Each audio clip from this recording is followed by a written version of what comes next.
ॿिनी दोस्तनि मूंखे गॾिजी दोस्तनि खे गॾु खणी हलो ऐं पुछां त कीअं गॾु खणी हलजे सभई तजवीज़ हुजनि अचनि वरी वेहनि वरी ॻाल्हियूं करे वञनि क़ुरान शरीफ़ खणी वरी फिरी वञनि उन्हनि माण्हुनि खे कंहिं बि क़िस्म जो एतमाद कंहिंजो कोन रहियो आहे उन्हनि जो मक़सदु इहो आहे त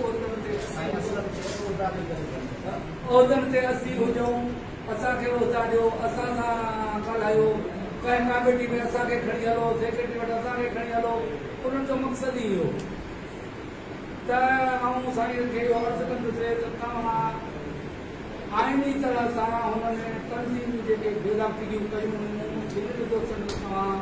मेंबरशिपूं ख़तमु कयूं आहिनि हिन एवान मां हुननि जी दोस्तीअ वठो ऐं जनरल बॉडीअ मां हुननि जी मेंबरशिप ख़तमु कयो तंज़ीमूं मुंहिंजी तंज़ीमूं त खोड़ हलनि पयूं लाड़काणे में मुंहिंजो ख़्यालु आहे मेहरान टीचर हले पई पेटन में हले पई शाह लतीफ़ कराची में हले पई पर तंज़ीम ठाहींदा छा कंदा वञी ठाहींदे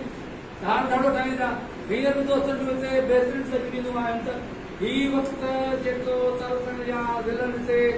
किरोड़ रुपया लख रुपया ख़र्च करे जेका इलेक्शन लड़ी अचिजे हुनजो त सिंपल आहे कोन कंदा हुननि जो ज़ोर इन ॻाल्हि ते आहे त सियासी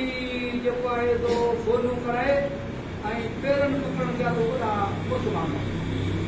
इहो आम मुहावरो पर बाबो आहिनि बसि हीउ कमु तव्हां हीउ कयो त उन्हनि खे जनरल बॉडी घुराए हुननि जूं मेंबरशिपूं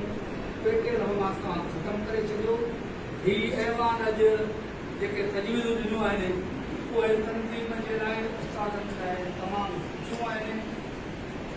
उस्तादनि जा आम मसइला आहिनि जीअं दोस्तनि जो सर्विसिस चेक कराई ऐं हक़ कलस्ट्रल स्कूल इहो असांजे वजूद खे ख़तमु करण जो तमामु तरीक़ो आहे छो जो तंज़ीमुनि में उस्ताद तंज़ीमुनि में पेटे जेका क़ुवत हुई उहा ऑफिसर सम्झे थो मिनिस्टर सम्झे थो गवर्नमेंट सम्झे थी असांखे हिन धड़नि में विराए